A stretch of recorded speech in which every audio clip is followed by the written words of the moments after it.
د کندهاري نجونو غږ لا هم هڅ کیږي. د یو روښانه راتلونکي لپاره هیلو نجونې د کندهار ښار په زړه کې دې ښوونځي ته رارسولي دي. همدا څه موده وړاندې د کانکور تر ازموینې وروسته د همدې ښوونځي 12 زده کوونکي انجینري پوهنځي ته لاره موندلې. د زده کړو په اړه د دې پیغلې مبارزې او نه ماتېدونکي هوډ د کورنۍ او شاوخوا ګاونډیانو نظر وربدل کړي.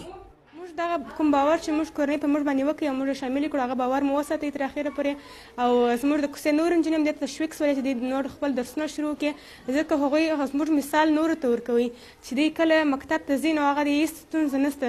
څو کلونه کېږي چې دوی ځي او راځي په خپل حجاب کې خپل په اسلامي ټولنې په اهدافو باندې هغه تعقیبوي او ځي خپل تعلیم ته ادامه ورکوي. د کندهار په 380 فعاله ښوونځي کې 380 زره زده کوونکي زده کړې کوي چې نږدې 80 زره نجونې دي.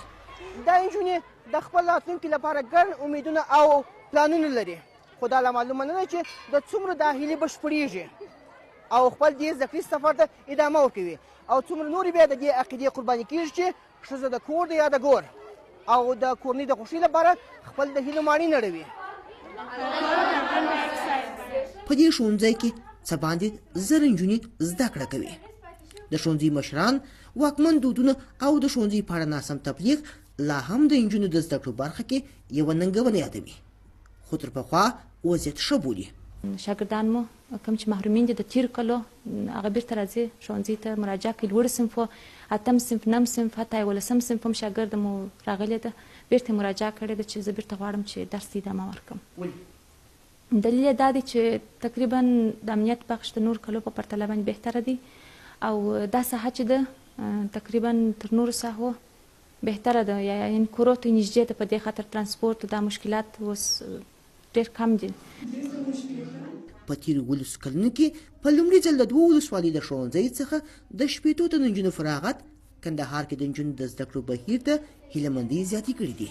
چارواکي وایي د زده کړو لپاره خوندي چاپېریال ترڅنګ د کورنۍ سره ګډ کار کوي چې د نجونو منځ کې د زده کړو د دوام روحیه پیاوړې کړي. انقریب د 5 برنامه په چوکاټ کې د تیرو کلو په پرتله چې 200 یا 300 نجونې به فارغه کېدلې. 6 کال موږ په دې تیر تعلیمي کال کې موږ 1000 نجونې فارغینې ورکړې دي چې 200 یې یوازې د تعلیمات عمومي یا د ښوونځي څخه فارغینې نجونې وې. د رسمي شمیرو له مخې سږکال 6 زره نجونې ښوونځي ته شاملې شوې چې د تیر پرتله 15 سلنه زیاتوالی ښیي. مامون درانی BBC کندهار.